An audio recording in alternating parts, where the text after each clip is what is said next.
Bib, ini ada lomba kolang kaling, Bib. Nanti yang mana nih, Bib? Buat Habib Hanif sama Habib Rizik. Jadi kita ngaji kita yuk. Kasih warna hijau. Assalamualaikum warahmatullahi wabarakatuh. Alhamdulillah. Alhamdulillah rabbil alamin wassalatu wassalamu ala sayyidil mursalin sayyidina wa nabiyyina wa habibina wa syafi'ina wa maulana Muhammad. Allahumma shalli wa sallim alaihi.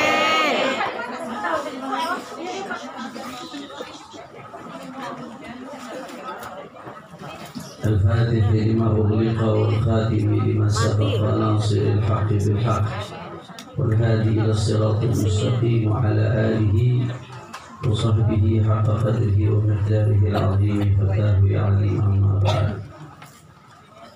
الفصل الثاني. الفصل الثاني.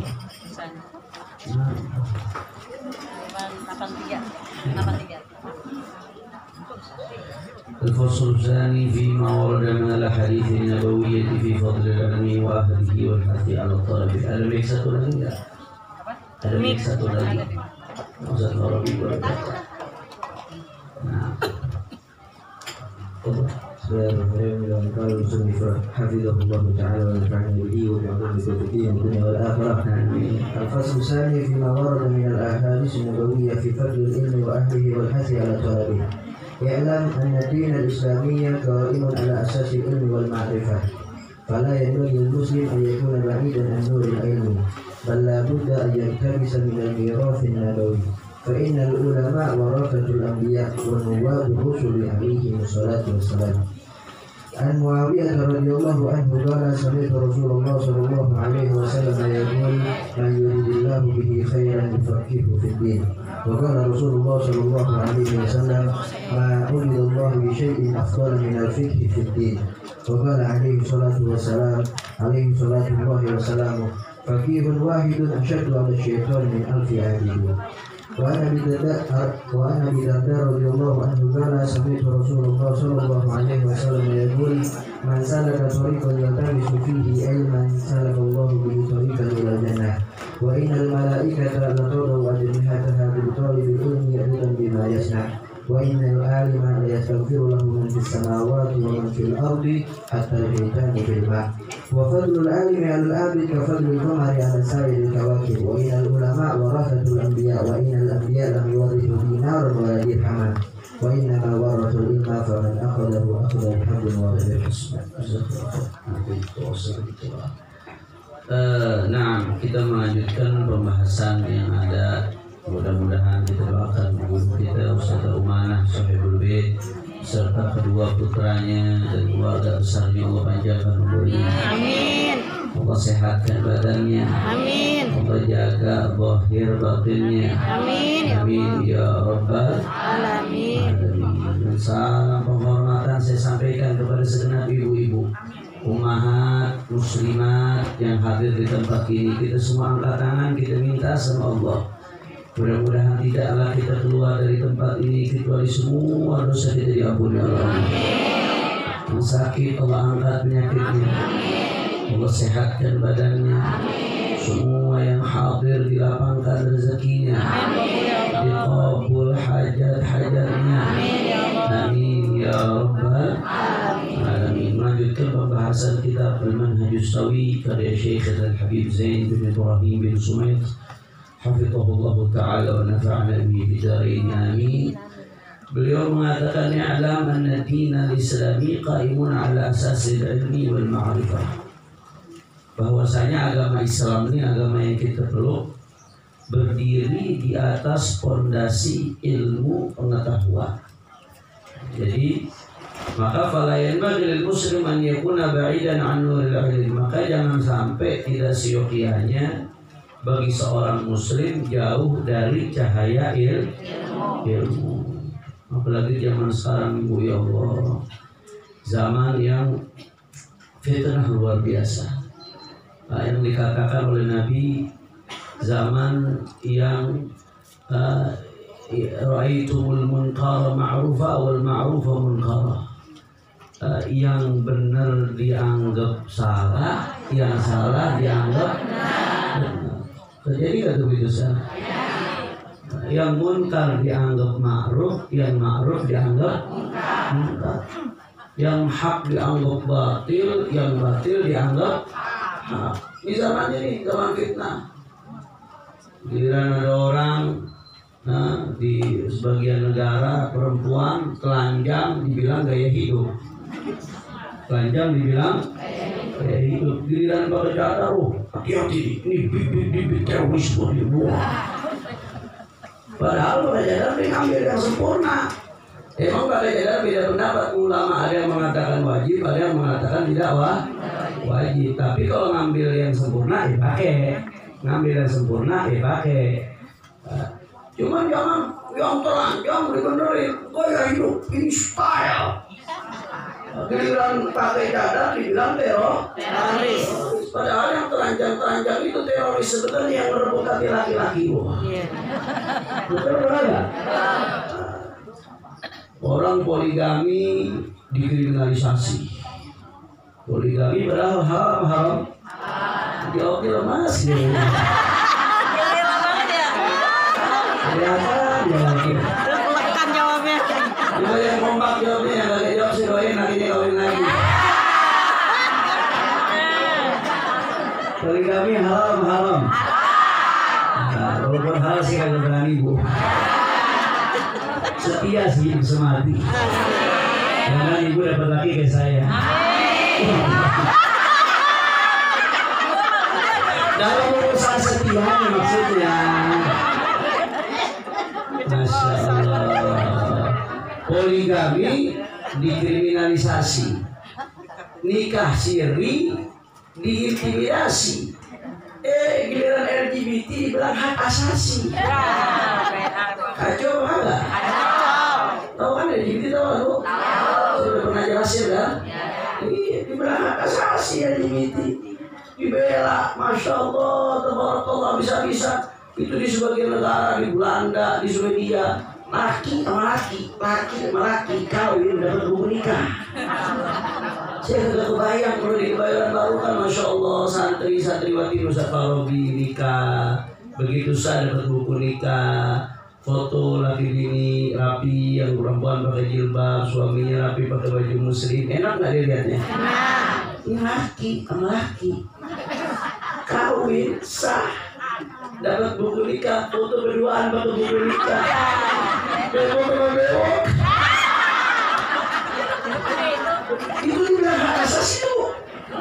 Yang nolaknya, dibilang melanggar HAM. Dibilang diskriminatif terhadap kaum minoritas. Ini kita zamannya nih. Zaman hak dianggap batil, yang batil dianggap hak. Yang munkar dianggap ma'ruf, yang ma'ruf dianggap munkar. Yang baik dianggap buruk, yang buruk dianggap baik. Dulu ada habib, ustaz, kiai yang ngomong bener, hak dibilang hak, batil dibilang batil, nyampein yang bener walaupun baik dibilang radikal. Giliran yang sesat, nyebarin kesesatan, dibilang intelektual. Kebalik bagaimana zaman? Ini namanya zaman fitnah gitu Ustaz. Bahkan dalam hadis kata Nabi sallallahu alaihi wasallam, ya, nanti kalian badiru bil a'mal qita'a fitanan ka qita'il lailil mudhlim. Yusbihu ar-rajulu mu'minan wa yumsi kafiran wa yumsi mu'minan wa yusbihu kafiran. Kata Rasulullah, segeralah beramal, segera berbuat baik, buru-buru jangan ditunda-tunda, berbuat baik, beramal. Fitnah sebelum datang fitnah, badiru segera sudah ada hului fitnah. Sebelum datang fitnah, fitnah kaki ta'ilai mudhlim. Fitnah itu kalau datang seperti potongan-potongan kegelapan di malam hari, ibu sekalian. Gelap, gulita, orang nggak bisa bedain lagi mana yang benar, mana yang salah. Kalau fitnah datang, alhamdulillah, serem. Nggak bisa bedain lagi mana yang hak, mana yang batil. Nggak bisa bedain lagi ya, mana yang halal, mana yang haram. Orang udah serba susah, udah serba keblinger kalau fitnah udah datang sudah.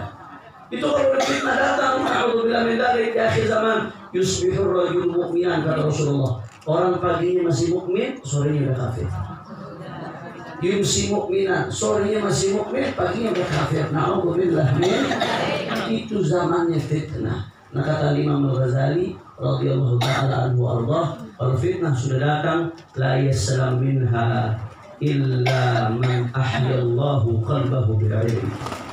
La yaslam minha, tidak akan selamat dari fitnah kecuali orang-orang yang Allah hidupkan hatinya dengan ilmu. Itu yang bakal selamat. Bahasa gampangnya apa? Jangan jauh-jauh dari ilmu. Di zaman akhir ini yang serba kacau, jangan jauh-jauh dari majelis ilmu.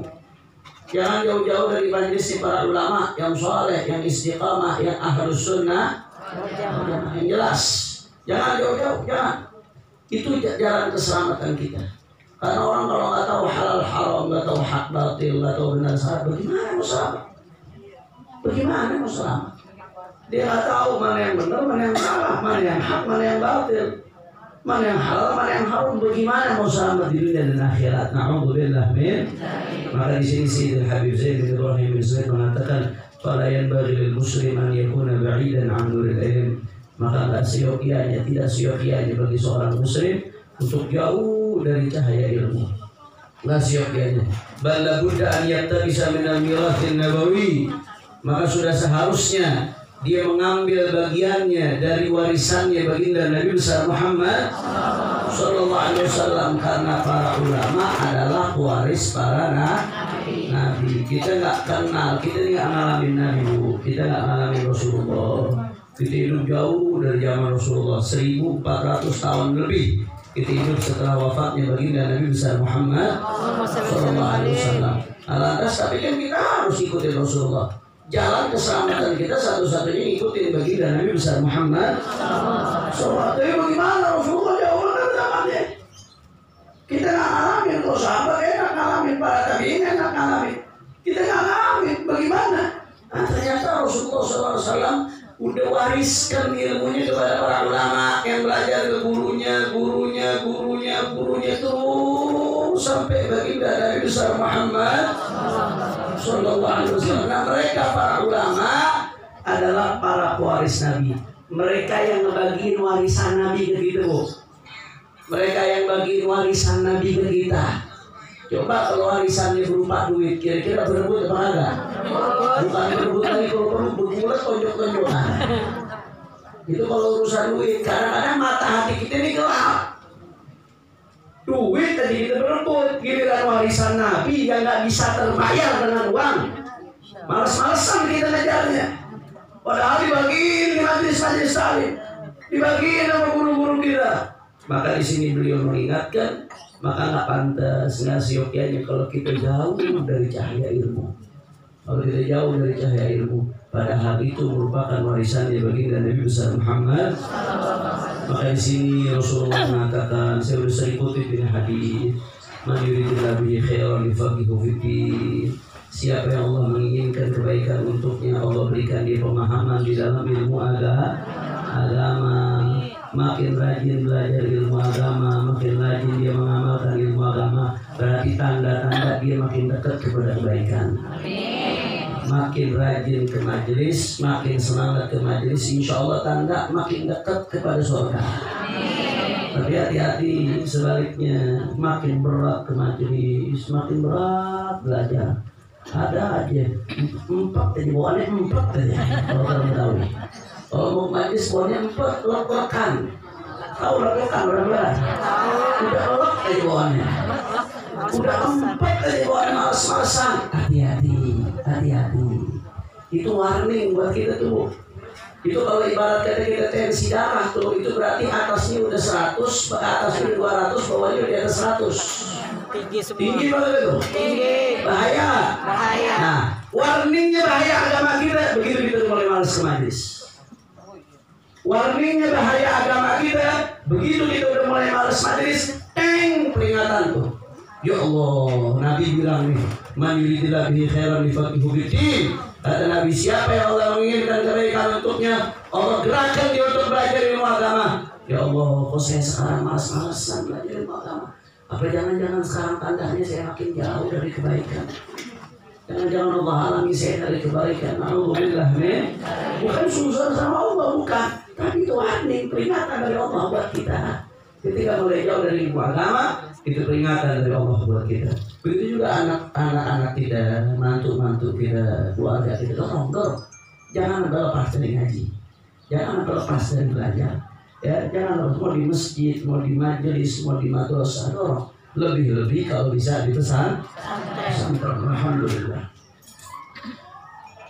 Beb, saya senang ibadah, Beb. Qala Rasulullah SAW, ma'ubidallah bisyai'in afdal min al-fiqh fid din. Nggak ada ibadah yang lebih afdal daripada memahami ilmu agama. Jadi ibu duduknya aja di majelis ilmu udah ibadah. Ibu ini begitu duduk di sini terus paham pada masalah-masalah dalam agama yang ibu paham, itu udah bagian dari ibadah. Bahkan min afdal ibadah. Ibadah yang paling afdal. Masya Allah. Kira-kira jelas atau tidak? Waqala alaihi salatu wassalam, Rasulullah bersabda, faqihun wahidun asyaddu ala syaitan min alfi abid. Ini kita kalau mau bicara nih, mana yang lebih afdal, ahli ibadah atau ahli ilmu? Pastinya saya ini kalau udah bicara tentang hadis-hadis, ulama menjelaskan kalau ada hadis-hadis yang menjelaskan tentang keutamaan ilmu, maka otomatis ini diperuntukkan untuk ahli ilmu yang mengamalkan ilmunya. Karena ahli ilmu kalau nggak mengamalkan ilmunya itu jadi bahan-bahan neraka, Bu. Alhamdulillah, itu dalam hadis Nabi. Jadi kata ulama, jami' fadail al-ilm wa ahli al-ilm mahmulatun ala man ya'mal bi ilmi, ala al-alim al-amil. Semua fadail keutamaan yang berkaitan dengan ilmu, maka yang dimaksud di situ orang alim yang mengamalkan ilmunya. Nah, sekarang ada pertanyaan, ada orang nih, dia alim dan dia amalkan ilmunya, jalankan kewajiban, jalankan sunnah, ya, dia tinggalkan maksiat, dia amalkan ilmunya. Cuma memang ibadahnya bukan yang lagi top banget. Kalau dibandingin sama orang yang ahli ibadah, wah puasanya kagak putus, malamnya tuh jam 9 tidur, jam 12 sudah bangun sholat sampai subuh sampai matahari terbit. Tapi nggak ahli ilmu, Habib. Ada orang ahli ilmu ibadah, menjalani sunnah yang wajib, tapi ibadahnya ya sedang-sedang aja dah, standar-standar aja. Mana yang lebih afdal? Nah, kata Nabi SAW dalam hadis riwayat Imam Tirmidzi, faqihun wahid, suatu orang yang faqih, yang mengerti agama, yang faqih fiddin, yang punya pemahaman dalam ilmu agama, itu asyaddu ala syaitan, lebih bikin pegal setan, lebih bikin kesal setan, min alfi abidin, daripada 1000 orang ahli ibadah. Artinya orang yang berilmu lebih alim dari yang ahli ibadah. Karena lebih bikin pegel setan. Setan lebih pegel, lebih kesel sama satu orang alim daripada sama 1000 ahli ibadah yang gak alim. Lebih pegel setan. Kenapa? Karena orang kalau ibadah, ahli ibadah cuma buat diri doang. Naf'uhu qasir, lazim. Manfaatnya dia buat dirinya, pahalanya buat dirinya. Tapi kalau orang berilmu, manfaatnya bukan cuma buat dirinya doang, manfaatnya buat umat. Nah, gara-gara ada orang berilmu ngasih ilmunya buat umat, berapa banyak umat yang terselamatkan dari godaan setan. Makanya setan gede banget, Bu, gede banget. Makanya yang musuhin ulama adalah setan. Ya sudah, karena setan paling dekat. Setan-setan yang di bandar judi, begitu ada ulama teriak judi haram, kita perangin judi, wah berat banget tuh. Bagaimana caranya orang mesti dipenjara? Betul apa enggak? Masya Allah, setan benar banget. Tadi itu kenapa? Karena ulama menjadi penyebab hamba-hamba Allah terhalang dari godaan setan. Punya visi misi. Apa visi misi setan? Bagaimana caranya sebanyak mungkin anak cucu Adam masuk neraka? Itu visi misi setan. Dia udah bersumpah bukan Allah Subhanahu wa Ta'ala.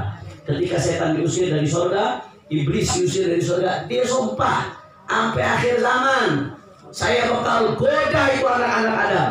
Bagaimana caranya sebanyak mungkin mereka masuk neraka? Digoda bisa-bisa. Saudara, apa yang terjadi akhirnya? Tahu-tahu datang orang alim ngajarin, ini loh yang wajib, ini loh yang haram, ini loh yang sunnah, ayo jaga hati, ayo cari ridho Allah, ayo begini, ayo begitu. Alim datang, dia dakwah, dia menggagalkan visi misinya setan. Wajar nggak setan kesal? Wajar. Makanya yang dekat sama ulama berarti setan. Apalagi yang musuhin ulama berarti setan. Apalagi yang ngerjain ulama mulu setan. Yang ini setan. Jelas apa enggak? Paham?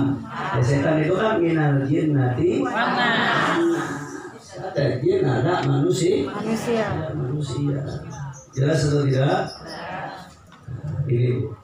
Nah, tapi apa namanya? Kalau satu orang alim yang soleh itu lebih bikin gedek setan daripada 1000 orang ahli ibadah.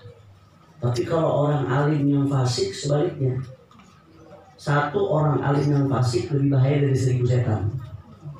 Satu ulama su lebih bahaya dari 1000 setan.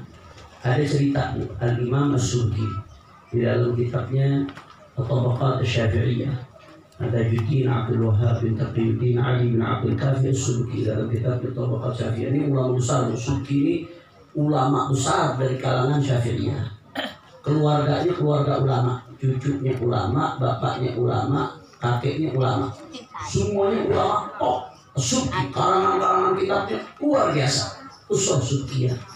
Dia ini keluarga nih saking keluarga ini terkenal dengan keilmuannya sampai ada satu orang nikahkan putrinya dengan Imam Subki. Cuman nih orang nih dia tahu Imam Subki ulama. Detik-detiknya dihabiskan untuk ilmu. Detik-detiknya manfaat banget buat umat. Nah, ini orang yang nikahin anak Imam Subki dikasih syarat. Wahai Imam Subki, Anda nikahin anak-anak ke ente dengan syarat. Syaratnya apa? Anak-anak nggak boleh minta apapun ke ente. Anak-anak nggak boleh ngerepotin ente sedikit pun. Anak-anak nggak boleh nyuruh ente minta apapun ke ente sedikit pun. Karena waktu ente buat umat. Kalau sampai anak-anak ngerepotin ente, berarti anak ngehalangin umat buat dapat manfaat ente. Manfaat ente bisa sampai ribuan tahun bermanfaat. Jadi anda nikahin, tapi jangan coba-coba anak-anak minta sesuatu ke ente. Jangan coba-coba anak-anak minta ngerepotin ente. Ya, kita Subki, Allah, di mana cari bantuan begini? Susah banget ya. Cek. Nah, di mana ya yang model begitu? Akhirnya udah Subki dinikahin. Begitu udah dinikahin sama Subki, udah jalan bagus, normal. Toto suatu saat ini anak perempuan minta sesuatu ke Imam Subki, suaminya wajar apa enggak? Wajar. Namanya istri minta ke suami wajar. Kadang-kadang namanya dalam tahap wajar. Yuk. Nah, bapaknya ngeliat, wah anak-anak cuma ngerepotin Subki. Aneh nih kayak anak-anak Imam Subki tujuan buat ngelayanin suaminya. Biar suaminya bisa ngasih manfaat buat umat sebanyak-banyaknya. Sekarang dia betul udah, wahai Subki asal dicariin anak-anak. Daripada anak-anak ngerepotin waktu ente, akhirnya nanti tanggung jawab di hadapan Allah kalau sampai waktu ente berkurang buat umat gara-gara. Masya Allah, saking luar biasanya keluarga Imam Subki. Ini orang ilmu nih bu, keluarga top. Anaknya namanya Tajuddin As-Subki yang ngarang Jam'ul Jawami'. Bapaknya namanya Taqiyuddin As-Subki yang ngarang As-Saiful Masul ala Sabar Rasul. Kitabnya udah ratusan tahun masih dipakai ya besar. Nah Imam Subki pernah suatu saat saya lagi bicara bagaimana bahayanya ulama ya, kebalikannya bahayanya ulama manfaatnya ulama yang soleh. Suatu saat kata Imam Subki, abah saya Taqiyuddin, ini abah saya orangnya tegas dalam amal ma'ruf nahi munkar. Satu abah saya orangnya yang hak dibilang hak, yang batil dibilang batil. Nah, abah ini hebat, wibawa orang ibu. Suatu saat Al-Imam Subki, Taqiyuddin, abahnya Tajuddin, jadi anaknya namanya Tajuddin, bapaknya Taqiyuddin, sama-sama Subki. Datang ke Amir, ke penguasa. Penguasa ini dekat sama Imam Subki, sama bapaknya Taqiyuddin. Cuman begitu Taqiyuddin datang, lagi ketemu, ini sultan, kalau bahasa kita sekarang dia gubernur dah kurang lebih. Amir. Ini gubernur, sultan, dia pakai laki-laki, tapi pakai pakaian sutra, pakai sutra bordir dari emas. Laki pakai sutra halal apa haram? Haram.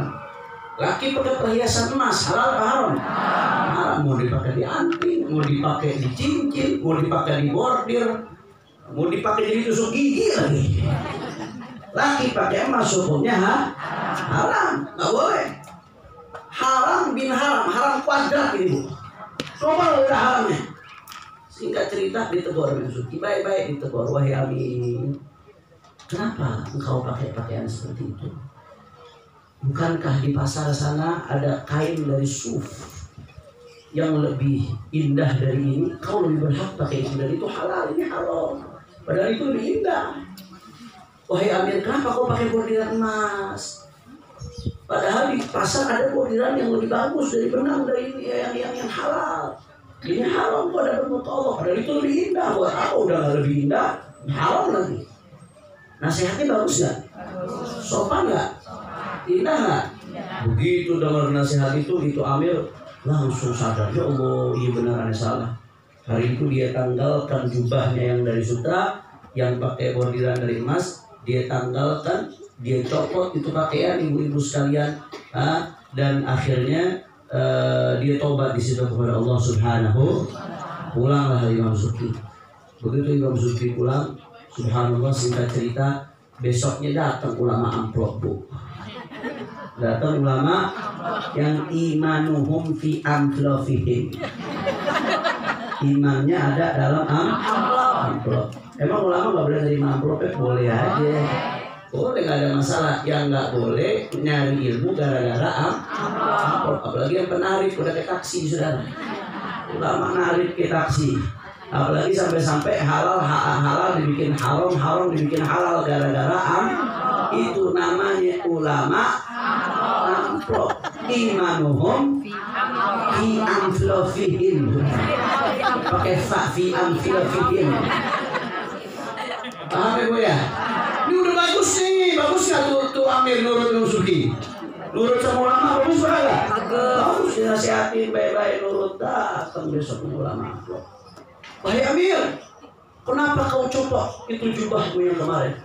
Itu Suki hanya ingin mempermalukanmu. Kompor ini mulai. Suki hanya ingin mempermalukanmu.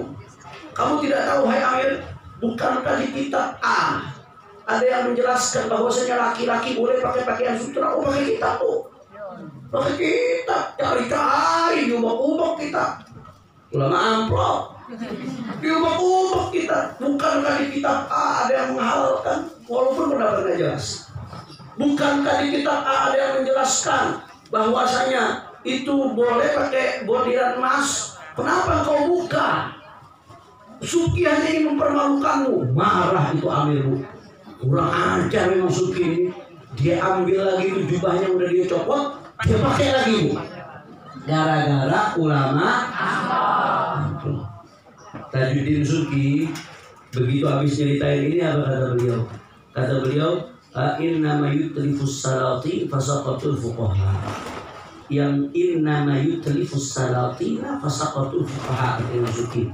Yang ngerusakin pejabat tuh biasanya ulama-ulama su. Pejabat rusak, tapi kalau ulamanya lurus nggak berani dia macam-macam. Ulamanya kompak, berani kan dia macam-macam? Wah, enggak. Mau digeruduk rame-rame. Gak berani. Tapi kadang-kadang kenapa dia berani? Yang dukung ulama juga, yang ngebenerin ulama juga, yang menjadi justifikasi terhadap kebijakannya ya ulama juga kadang-kadang. Jadi dia berani itu dengan kezalimannya, saudara. Kata Imam Suki, innama yutlifus salati fasaqatul fuqaha. Yang ngerusakin, kadang-kadang yang ngerusakin penguasa itu adalah fasaqatul fuqaha. Fuqaha yang fasik. Itu yutlifus salatin. Bahkan beliau mengatakan wala faqihun talih asyaddu 'alan nas min alfi syaitan. Satu ulama su itu lebih bahaya buat orang daripada 1000 setan, saudara.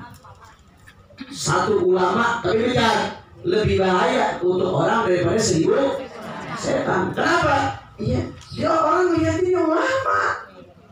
Pakaiannya pakaian ulama, omongannya omongan ulama, penampilannya penampilan ulama. Ya orang dengarnya ulama, walaupun omongannya ngaco, walaupun ternyata menyesatkan, Di orang tahu ulama. Pengikut nih Panji bilang, Panji bilang. Hari diperiksa di baris krim. Ini mesti ibu guru dong kagak ada nih. Hari lagi dapat sini ibu Panji bilang sama dia mampir kemarin. Baris krim sini dekatnya. Itu kan pengikutnya melihat dia sebagai Syekh Az-Zaitun. Ayo nurut aja apa katanya. Karena kelihatannya ulama. Makanya kata-kata Imam Subki wala faqihun talih, satu ulama su asyaddu 'ala nas min alfi syaitan. Lebih bahaya daripada 1000 setan, Saudara. Satu ulama su lebih bahaya dari 1000 setan. Nauzubillah min. Kira-kira jelas tidak? Paham? Jadi tadi sebagaimana ulama yang soleh itu lebih ditakuti oleh setan daripada 1000 ahli ibadah. Sebaliknya, satu ulama su lebih bahaya daripada 1000 setan. Mudah-mudahan Allah jaga ulama-ulama kita. Allah selalu bimbing ulama-ulama kita di jalan kebenaran agar betul-betul menjadi waris Nabi yang mengajak kita ke jalan ridha Allah sampai kita husnul khatimah. Amin ya rabbal alamin. Allahu akbar. Nah, kemudian di sini ya kata Sayyidina Abu Darda radhiyallahu anhu, sami'tu Rasulullah, aku mendengar Rasulullah sallallahu alaihi wasallam bersabda, man salaka tariqan yaltamisu fihi ilman salakallahu bihi tariqan ilal jannah. Siapa yang menempuh jalan untuk menuntut ilmu, maka Allah Subhanahu wa taala akan tuntun dia jalan menuju surga. Amin. Mudah-mudahan semua kita masuk surga. Amin. Amin ya rabbal alamin. Berarti ini kita sekarang lagi OTW ke surga. Mudah-mudahan insyaallah ya ibu-ibu semua panjang umur. Amin. Sehat walafiat. Mati husnul khatimah. Masuk surga. Pokoknya kalau enggak ya ibu duluan, saya belakangan, atau saya belakangan ibu duluan. Barang-barang satu bisa semua. Repot juga. Panjang umur saya hampir. Yang penting kita ikut trek jalan menuju surga. Treknya mana ini majelis kita nih? Ini majelis ilmu yang kita lagi tempuh dari majelis-majelis, dari guru ke guru, dari kitab ke kitab, dari ilmu ke ilmu agama. Ini trek menuju surga. Kalau orang keluar dari trek, menceng apa enggak? Jangan keluar dari trek. Nah, siapa yang ngikut trek dengan salah patorikon, bahasa kerennya ngikut trek untuk menuntut ilmu, maka Allah akan tuntun dia dalam trek menuju surga. On the track, stay on the track ya. Tetap pada jalan, tetap pada jalur. Jangan bergeser dari jalur. Wa innal malaikata la tadau ajnihataha li talibil ilmi ridwan bima yasna. Sesungguhnya malaikat meletakkan sayap-sayapnya untuk menuntut ilmu ridwan bima yasna, karena ridha terhadap apa yang dia perbuat. Apa maksudnya di sini? Begitu sering nih, malaikat meletakkan sayapnya untuk menuntut ilmu. Maksudnya apa di situ? Kalau baca Ustaz Farabi di bawah itu. Pokoknya ikhtilaf. Kalau nggak ada meeting apa apa? ikhtilaf fi ma'na wadil malaikati ajnihataha li talibil ilmi. فقيل هو كناية عن التواضع له والخشوع، وقيل الكف للطيران للنزول عنده والحضور معه، وقيل التوكيل والتعظيم له، وقيل معناه تحميله عليها وتعينه على بلوغ مقصده. قلت ويعيد هذا المعنى الأخير ما حكي عن الشيخ أحمد بن أبي الجعد رحمه الله تعالى أنه لما أتاه الشيخ عبد الله بن عباد وأخوه أخذ الشيخ أحمد يتبرك ويتمسح بأقدامهما وأمرهما بأن يضع أقدامهما على عضو من أعضائه الشريفة، فلما قال له لما تفعل ذلك ونحن ما أتينا إليك إلا لنتبرك بك ونستفيد من علومك وأخلاقك، فقال لهما ما فعلت ذلك إلا لما رأيت الملائكة تفرش أجنحتها لكما ورأيتكما تضعان عليهما أقدامكما Fa'ahbabtu tabaruka wal dimasa barakati mawadi'a masadhu ajnihatul malaika intaha dzakaraha fi nahril mawrud. Baik. Tadi kita baca di hadis tuh, perhatikan baik-baik. Tadi kita baca di hadis, malaikat meletakkan sayapnya untuk penuntut ilmu. Apa maksudnya? Maksudnya apa hadis ini? Bagaimana tuh gambaran malaikat meletakkan sayapnya untuk menuntut ilmu? Ulama beda-beda pendapat di dalam mengartikan hadis ini, Ibu sekalian. Ada pendapat yang pertama mengatakan maknanya adalah itu maksudnya sebagai bahasa kiasan, kinayah. Bahasa kinayah, majas, hiperbola. Bahwasanya itu menunjukkan malaikat tawadhu kepada orang yang lagi nuntut ilmu. Jadi malaikat tawadhu kepada orang yang lagi nuntut ilmu. Ditawadhuin sama malaikat. Malaikat merendahkan hatinya, merendahkan dirinya di depan orang yang menuntut ilmu. Ada lagi ulama yang mengatakan enggak. Maksudnya al-kaf an at-tayran linuzul indahu wal hudur ma'ah. Maksudnya malaikat itu meletakkan sayapnya adalah malaikat berhenti dari terbang. Jadi kalau ada malaikat yang terbang, dia begitu ada orang menuntut ilmu, dia berhenti, nggak terbang dulu, dia turun ke malaikat. Dia hadir bersama orang yang sedang menuntut ilmu. Ini kita nggak berasa aja, Bu. Majelis-majelis ilmu itu makanya penuh dengan ketenangan, penuh dengan khasyat, takut kepada Allah. Kita pengen kalau lagi di majelis ini rasanya semangat nggak mau ibadah, semangat nggak mau berbuat baik. Ada ketenangan hati nggak? Alhamdulillah. Ketenangan yang kita nggak bisa beli dengan duit, Bu. Banyak orang yang banyak duit, makin banyak stres, obat akhirnya. Duit banyak, tapi kalau mau tidur mesti kenalan pil dulu. Banyak yang gitu. Di Texas, Bu, ada di Texas. Texas itu apa namanya? Las Vegas di Amerika. Itu tempat maksiat. Di situ bandaranya paling banyak jet pribadi. Artinya saking banyaknya orang kaya yang datang cuma buat main judi, cuma buat senang-senang, cuma buat nyari pelacur, Bu. Buat senang-senang. Situ Las Vegas, tempat orang hura-hura, isinya diskotik, tempat judi, tempat segala macam. Tapi ada survei membuktikan bunuh diri paling banyak di Las Vegas. Orang bunuh diri paling banyak di Las Vegas. Artinya apa? Ketenangan hati nggak bisa didapetin pakai duit. Ketenangan hati belum tentu bisa didapetin pakai yang namanya jalan-jalan, belum tentu dapat tuh. Kadang-kadang kita senang sekali-sekali namanya tamasya, wajar enggak? Wajar. Tapi ketenangan hati yang kita dapat di majelis Ibu, ya Allah, kita kadang nggak sadar kita dapat ketenangan hati di majelis seperti ini. Apa sebabnya? Salah satunya gara-gara hadirnya malah dalam hadis lain dijelaskan itu. Kalau malaikat udah turunlah ketenangan hati. Nah, ulama sebagian mengatakan yang maksud malaikat meletakkan sayapnya itu malaikat turun hadir bersama orang yang sedang menuntut. Mudah-mudahan Allah, hati kita Allah kasih tenang semua, insyaallah. Bahagia dunia akhirat. Wakilan Turki wa ta'limahu, pendapat yang ketiga mengatakan maksudnya ulama meletakkan sayapnya, ulama hormat, ta'zim terhadap orang yang menuntut, dihormati oleh malaikat. Wakilah ma'nahu tahmiluhu 'alaiha wa tu'inuhu 'ala bulughi maqsadih. Ada pendapat mengatakan dia malaikat memang jalan, memang orang itu jalan di atas sayapnya malah cuma dia nggak berasa aja. Ini presiden paling top VIP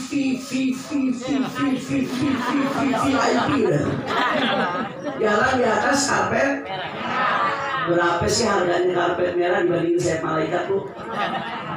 Mana yang lebih mewah? Karpet merah sayap malaikat, karpet merah sayap malaikat. Tahmiluhu 'alaiha.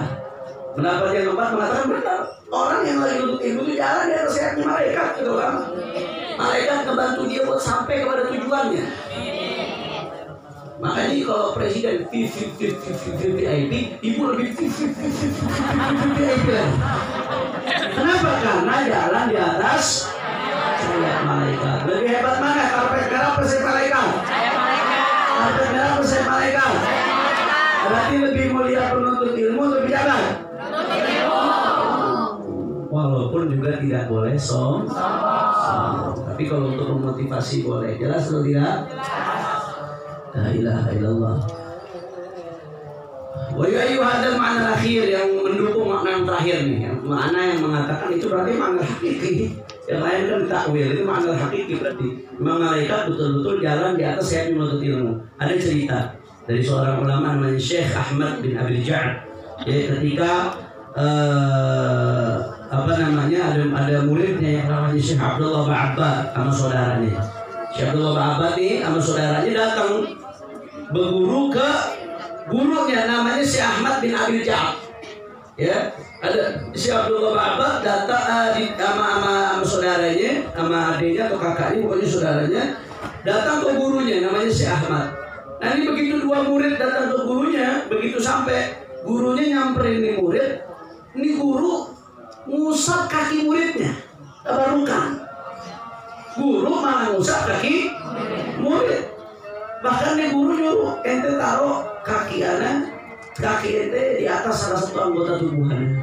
Sampai segitunya nih guru nih. Ini gurunya wali, orang saleh. Disuruh muridnya naruh kakinya di atas salah satu anggota tubuh gurunya. Cuma jangan dipraktekin, Bu. Ngomong lah guru. Oh, ini emang gurunya mau bukain hijab udah. Akhirnya ini murid bingung. Lima taf'al dzalik wa nahnu ma ataina ilaika illa linatabarrak bika wa nastafiq min 'ulumika wa akhlaqika. Wahai guru, ente kenapa ngelakuin ini? Kaki kita diusap, ditabaruk, diambil barokah kaki kita. Bahkan guru nyuruh saya ngeletakin kaki di salah satu anggota tubuh guru. Kenapa begini? Saya datang buat ngambil berkah guru. Saya datang buat ngambil ilmunya guru. Ngapa sampai begitunya guru? Qadarallahuma, kemudian gurunya ngomong kepada dua murid tersebut, ma fa'altu dzalika illa lamma ra'aitul malaikah tafrishu ajnihataha lakuma wa ra'aitukuma tad'an 'alaihima aqdamakuma fa ahbabtu tabarruka wal timasa barakati mawdi'a mashatu ajnihatul malaikah. Ya, kata gurunya, aku melakukan itu kenapa? Karena ketika aku melihat kalian berdua berjalan menuju majelis ilmu, aku melihat malaikat membentangkan sayapnya untuk kalian berdua. Dan aku melihat kalian meletakkan kaki kalian di atas sayapnya malaikat. Maka aku pengen ngambil berkah dari kaki-kaki yang nyentuh sayapnya malah. Ini gurunya udah kelas tinggi, Bu. Yang udah Allah buka hijab. Mungkin tapi mungkin aja itu karomah sesuatu yang mungkin saja terjadi dalam Ahlus Sunnah wal Jamaah. Karomah itu sesuatu yang ada, mungkin saja terjadi. Allah bukakan hijab tuh sah-sah saja, boleh-boleh saja, nggak perlu ingkar. Aneh, masa iya bisa melihat malaikat? Kalau Allah mau kasih bisa nggak? Bisa. Kalau Allah mau kasih, Allah mampu nggak? Mampu. Kalau itu masuk kategori mungkinat bagi kudratullah. Bagi kudrat iradanya Allah itu sesuatu yang sangat mungkin, sangat bisa. Nanti gurunya orang soleh, wali, Allah bukain hijab, dia lihat muridnya jalan di atas sayap malaikat. Begitu muridnya selesai, dia mau pegang kaki muridnya, ngambil berkah. Alhamdulillah. Nah ini ibu pulang dari sini, kalau tahu lakinya ada mijitin kaki, Bu, waktu lakinya malu jangan-jangan, Bu. Antara wali atau takut. Takut diomelin. Jelas atau tidak? Nah, kemudian di hadis dijelasin lagi sama Nabi nih. Ya, wasabir di situ wa innal alima, sesungguhnya orang alim. Ini hadis riwayat Al-Imam Abu Dawud, Tirmidzi, Ibnu Majah. Ya, bahwasanya orang alim la yastaghfiru lahu man fis samawati wa man fil ardh hatta al-hitan fil ma. Orang alim itu dimintakan ampun oleh segala makhluk yang ada di langit dan yang ada di bumi. Sampai ikan-ikan, binatang-binatang yang ada di laut itu beristighfar kepada Allah untuk orang memintakan ampun kepada Allah untuk orang alim. Yang ngomong bukan saya, yang ngomong baginda Nabi besar Muhammad. Berarti kalau Rasulullah ngomong sumbernya dari wahyu. Berarti benar atau enggak? Fakta atau tidak? Rasulullah bilang nih, orang yang alim, ibu-ibu sekalian, itu dia malaikat-malaikat yang ada di semua makhluk yang ada di langit dan di bumi, termasuk ikan-ikan yang ada di lautan, hitan, binatang-binatang yang ada di lautan, semuanya beristighfar untuk orang yang berilmu. Nah ini timbul pertanyaan, kenapa kok sampai binatang ikut-ikutan istighfar? timbul pertanyaan, apa binatang kok ikut-ikutan istighfar? Kenapa? Dijelaskan di sini sama para ulama. Di antara dijelaskan oleh Ibnu Umar Al-Habsyi oleh Ibnu Jamaah, bahwasanya kenapa manusia binatang ikut-ikutan istighfar mohon ampun kepada Allah untuk seorang alim? Artinya sampai didoain. Orang alim didoain sama binatang-binatang. Karena orang alim ngajarin kebaikan. Gara-gara manusia diajarin kebaikan, binatang dapat dampaknya. Dampaknya apa? Sampai ketika nyembelih, disuruh nyembelih pakai cara yang baik. Nggak boleh ngajak binatang. Ada perempuan dalam hadis dijelaskan, dakhalat imra'atun nar fi hirratin habasatha. Ada perempuan masuk neraka gara-gara ngikat kucing. Kucing diikat, nggak dikasih makan, disiksa sampai mati. Masuk neraka tuh perempuan. Alhamdulillah, min. Orang alim ingetin nggak boleh nyakitin neraka, nyakitin binatang. Perlakukan binatang dengan baik. Diajarin itu dalam agama yang namanya kolektif ngendarain. Zaman dulu orang ngendarain onta, ngendarain kuda. Jangan dikasih muatan yang melebihi kekuatan binatangnya. Beratnya itu jangan terlalu berat yang sampai binatang itu nggak mampu. Jangan nyiksa binatang. Berarti gara-gara orang alim binatang dapat dampaknya nggak? Dapat kebaikan dampaknya. Makanya binatang pada istighfar kepada Allah untuk orang alim. Masya Allah. Makanya gak heran bu, banyak orang alim. Ya kita minta doa sama orang alim, Allah kabul cepet. Kita ada hajat ngomong sama orang alim, Allah kabul, Allah kasih langsung. Kenapa? Karena makomnya Allah angkat. Kalau dia ikhlas, dia soleh, makomnya Allah angkat. Dosanya habis diistighfarin sama binatang. Dapat makomnya luar biasa, belum pahala ajarnya, belum pahala ajar orang kebaikan. Makanya agar yang dijabah, doanya banyak dijabah, banyak yang jadi wali. Karena keutamaan orang berilmu.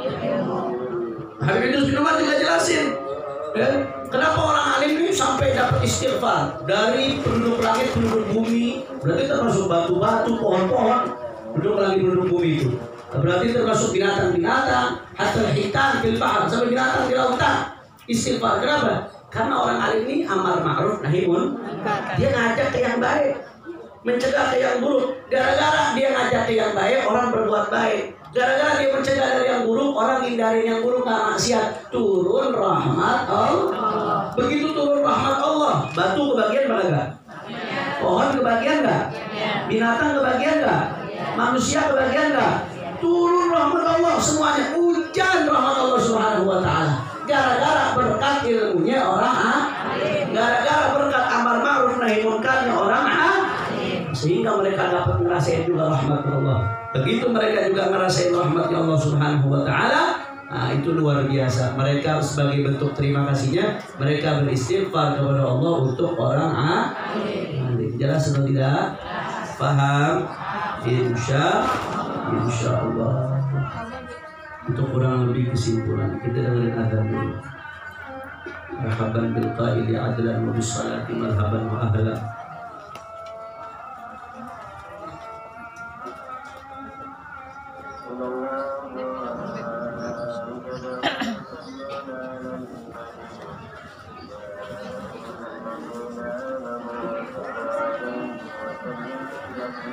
Jawab azan bukan ngobrol.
لا إله إلا الله محمد رسول الله صلى الله عليه وسلم وهذه الدعوة التامة والصلاة القائمة آت سيدنا محمد الوسيلة والفضيلة والشرف والدرجة العالية الرفيعة وابعثه مقام محمود الذي وعدته إنك لا تخلف الميعاد واغفر لي ويريد لي واغفر لي ويريد لي واغفر لي ويريد لي وارحمكم وربكم صغار اللهم لا تحرمني خير من عندك شر من عندك صلى الله عليه وسلم الحمد لله رب العالمين.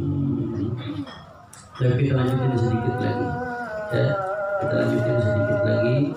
Kemudian tadi dalam hadis juga dijelaskan bahwasanya wafadlul alim 'ala al-'abid kafadlil qamar 'ala sairil kawakib. Ya, keutamaan orang alim di atas orang yang beribadah seperti keutamaan rembulan dibandingkan bintang-bintang yang lain, dibandingkan bintang-bintang yang lain. Nah, ya, kemudian di sini juga disebutkan bahwasanya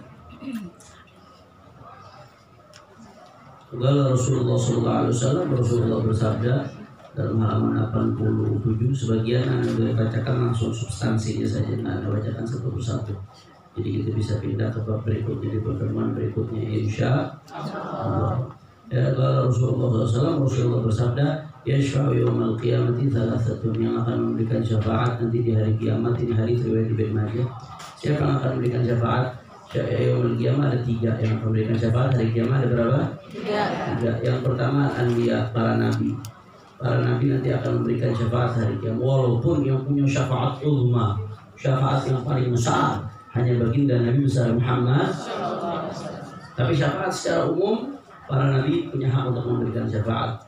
Kemudian ulama, kemudian yang punya hak untuk memberikan syafaat para ulama. Syuhada, kemudian para syuhada, orang-orang yang mati syahid di jalan Allah Subhanahu wa taala. Nah, kata Imam Al-Ghazali ketika mengutip hadis ini, kata Imam Al-Ghazali, fa'adhim bi martabatin hiya tan-nubuwwata wa fawqa asy-syahadati ma'a ma warada fi fadli asy-syahadah. Fa'adhim bi martabatin, ini sighat mubalaghah, af'il bi, sighat mubalaghah. Alangkah agungnya sebuah kedudukan. Tadi kan dikatakan thumma. Kalau kata-kata thumma itu berarti ngurut dalam bahasa Arab, ya. Yang berikan syafaat yang nomor 1 nabi, para nabi. Kemudian yang nomor 2 ulama. Urutan ketiga syuhada, orang yang mati syahid. Nah, ini kata Imam Ghazali, alangkah agungnya sebuah kedudukan yang posisinya setelah nabi, di bawahnya nabi, di atasnya syuhada. Ini kedudukan apa ini? Di bawahnya nabi, di atasnya syuhada, yaitu kedudukan para ulama. Allahu Akbar. Padahal keutamaan syuhada itu luar biasa. Syuhada itu bisa ngasih syafaat 70 keluarganya. Ini hadis kadang-kadang diolok-olok sama orang liberal. Orang liberal sukanya hadis, ngolok-ngolok orang liberal. Ya, orang ngasih syafaat, masalah bidadari itu hadis, yang main-main diolok-olok. Kadang-kadang diolok-olok, diejek-ejek hadis tersebut. Urusan orang yang salah dalam mengartikan jihad itu kesalahan mereka, tapi jangan ngolok-ngolok hadis. Hati-hati. Nah, orang syahid ini banyak keistimewaan bagi orang yang syahid. Hadis-hadis yang menjelaskan itu. Nah, subhanallah, ulama posisinya dalam urusan memberikan syafaat di atasnya para syuhada. Berarti agung nggak kedudukannya? Wah, luar biasa, masya Allah. Mudah-mudahan kita dapat syafaat untuk umur kita, insya Allah. Kita ada ya mau nabi jauh benar kan? Jauh amal kita, siapa mau ketemu Rasulullah dengan rahmat Allah kita dipertemukan Rasulullah di hari kiamat. dengan segala kekurangan kita. Tetapi seenggak-enggaknya kita punya cantolan, Bu. Seenggak-enggaknya kita punya cantolan. Nah, kita nyantol sama para ulama warisnya baginda Nabi besar Muhammad SAW. Mudah-mudahan nanti di akhirat guru-guru kita pada ingat sama kita. Nah, mudah-mudahan nanti di akhirat tahu-tahu Habib Rizik kalau udah masuk surga, ini Ustaz mana belum kelihatan orang-orangnya. Dipanggil. Ulama juga bisa ngasih syafaat. Jadi itu husnudzon, apa salahnya orang husnudzon, betul atau tidak? Paham nggak? Maka orang yang husnudzon mayakin, apakah kecewa orang yang husnudzon? Apa salahnya husnudzon? Kadang-kadang ada orang habisnya kotor, status siapa? Pede banget lu bisa kasih syafaat. Apa salahnya orang berharap sama Allah toh? Apa salahnya? Wah tuh kotor banget, susah aja sah. Apa mau guru nggak punya husnudzon? Bagaimana mau beruntung orang yang seperti itu? Kita husnudzon. Mudah-mudahan nanti di akhirat kita nyantol sama ulama-ulama kita, sama guru-guru kita. Amin ya rabbal alamin. Maka Imam Hasan Basri mengatakan nanti itu darahnya ulama ditimbang sama darahnya syuhada. Begitu ditimbang ternyata kadarnya lebih berat. Tintanya ulama ditimbang sama darahnya syuhada. Kalau ulama kan kebanggaannya tintanya, ilmunya yang dia tuangkan, yang dia sebarkan. Tintanya ulama yuzanu midadul ulama bidami syuhada. Tintanya ulama ditimbang sama darahnya syuhada. Fayarjahu midadul ulama ala dami syuhada. Maka lebih unggul timbangannya tintanya ulama daripada darahnya syuhada. Tapi dengan demikian bukan berarti syuhada rendah, enggak, syuhada tetap tinggi dari sisi Allah Subhanahu wa ta'ala. Nah, wallahu a'lam bishawab. Nah, saya kira ini aja pengajian pada hari ini karena sudah jam 12 lewat. Dan jangan ngegerutu gue kalau saya telat jam 11 baru datang. Enggak. Karena resiko saya nawarin habis zuhur tetap mau pagi. Saya bilang jangan datang sebelum 9:30. Nah, jadi pasti ini nggak terlalu lama baca maulid ya, Bu. Tadi jam berapa mulainya? Emang suruh mana bulan ya? Jam 8 lagi, jam 8 lagi. Jangan. Saya nih dari kemarin nih udah seminggu nih muter dari acara di Purwakarta, Garut, Tasik, Ciamis, Cirebon, nyambung Cianjur Selatan. Cianjur Selatan Bu, dari kota Cianjurnya hampir 4 jam. Dari sini ke Cianjurnya berapa jam? Dari kota Cianjur 4 jam. Nyambung lagi ke Pandeglang, habis itu ke luar Batang hari Jumat. Habis itu malamnya di Jampang Surade. Jampang Surade di map dari Jakarta 7 jam. Jampang Surade itu dekat perbatasan bumi sama akhirat, Bu. Saking jauhnya bercanda gitu. Jauh luar biasa, Bu. Masya Allah. Langsung kemarin ke Lampung, malam minggu di Lampung. Nah, terus semalam di Penjolaya Bogor, tapi ya di map 3 jam dari kemarin.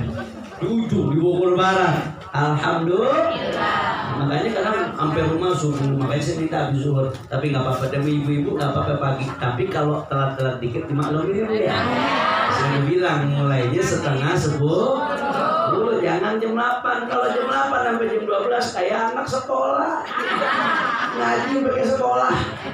Panjang benar, Masya Allah, tabarakallah. Tapi nggak apa-apa. Makin lama makin banyak pahala. Makin banyak berkah. Insya Allah. Mudah-mudahan makin lama kita duduk di majelis ini makin rontok tuh dosa-dosa kita. Makin rontok penyakit-penyakit kita. Penyakit tohir, penyakit batin dirontokin oleh Allah Subhanahu wa ta'ala. Amin ya rabbal alamin. Sama-sama kita zikir jalalah seperti biasa. Qala Rasulullah sallallahu alaihi wasallam, "Afdhalu ma qultuhu ana wan nabiyyuna min qabli la ilaha illallah Muhammadur Rasulullah la ilaha illallah Muhammadur Rasulullah la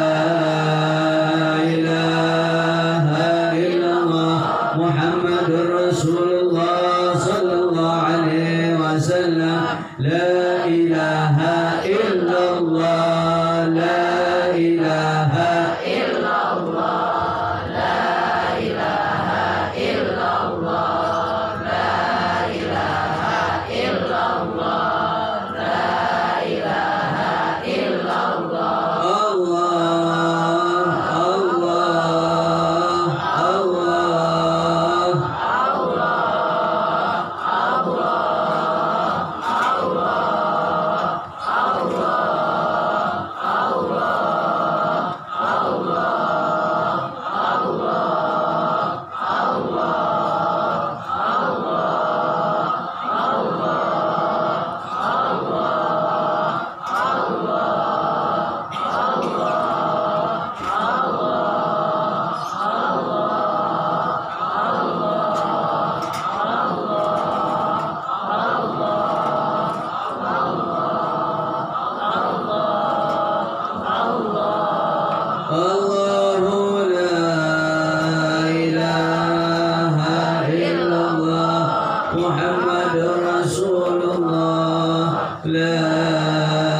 Saya pasti ibu bertanya, hu itu apa sih Beb? Iya. Hu itu artinya dia siapa? Dialah yang memberikan kita rezeki, dialah yang memudahkan urusan kita, dialah yang memberikan kita kebahagiaan dunia akhirat. Ketika dia itu maksudnya adalah Allah, la ilaha illa hu, la ilaha illa hu. Di Al-Quran kan la ilaha illa huwal hayyul qayyum, la ilaha illa hu. Paham? Jelas? Saya terakhir minta bacaan Fatihah. Mohon doa. Ini bini saya tinggal nunggu mulus doang nih Bu. Doa itu 9 bulan tinggal nunggu mulus. Doain biar dikasih kemudahan oleh Allah, dan dikasih kelancaran oleh Allah. Anak ketiga kami lahir dalam keadaan selamat, sehat walafiat, ibu dan bayinya dijaga oleh Allah dan dijadikan yang salehah insyaallah. Ala hadhihi niyyah wa likulli niyatin salihah bi sirril Fatihah. Bismillahirrahmanirrahim. Alhamdulillahirabbil alamin. Iyyaka na'budu wa iyyaka nasta'in. Shiratal ladzina an'amta 'alaihim. اللهم اجعل جمعنا هذا جمعا مرحوما وتفرقا من بعده تفرقا معصوما ولا تجعل احدا فينا ولا منا ولا معنا شقيا ولا محروما. اللهم اهدنا بهداك واجعلنا ممن يسارع في رضاك ولا تولنا وليا سواك ولا تجعلنا ممن خالف امرك وعصاك. واقض لنا ولوالدينا ولأولادنا ولأحبابنا ولمشايخنا حاجات. Niatkan hajatnya masing-masing, niatkan hajat minta sama Allah dan hati muslim.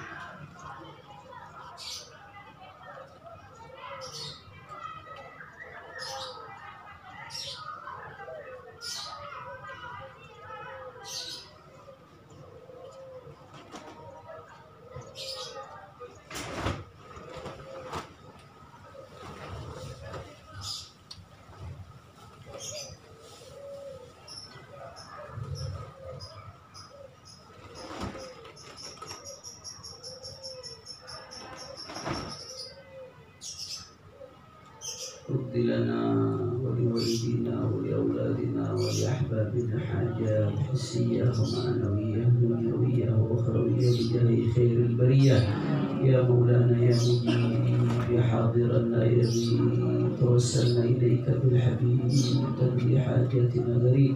ثم إلى رضوانك اللهم واغفر والدينا ووالديكم وأمواتنا وأمواتكم وأموات المسلمين جميعا. أن الله يتغشاهم بالرحمة والمغفرة ويدخلهم الجنة برحمته.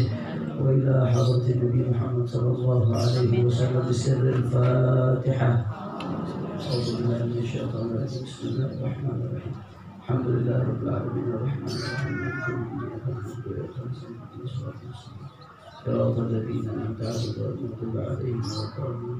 يا ربنا اعترفنا بأننا اغترفنا وأننا أسرفنا على لظى أشرفنا فتب علينا توبة تغسل كل حوبة واستر لنا العورات وآمن الروعات واغفر لوالدينا ربي ومولودينا والأهل والإخوان وسائر الخلان وكل ذي محبة أو جيرة أو صحبة والمسلمين أجمع.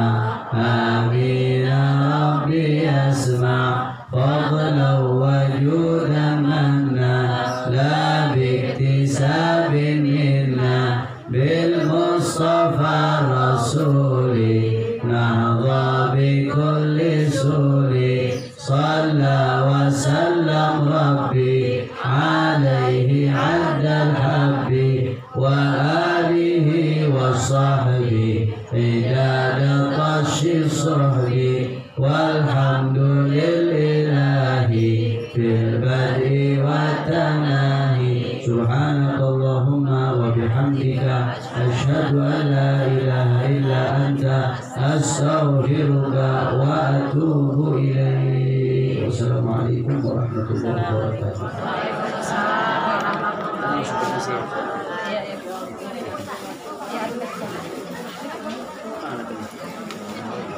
Kalau saya Yasin di Jampang itu Jampang Jakarta. Tanggal Jakarta di Bogor. Tanggal 20 deh. Siapa itu? Kayak Hamid. Hamid mau dijemput. Kita lihat nanti ya. Mudah-mudahan nanti nggak di luar kota. Amin. Kamu kita para dia kalau saya. Sih.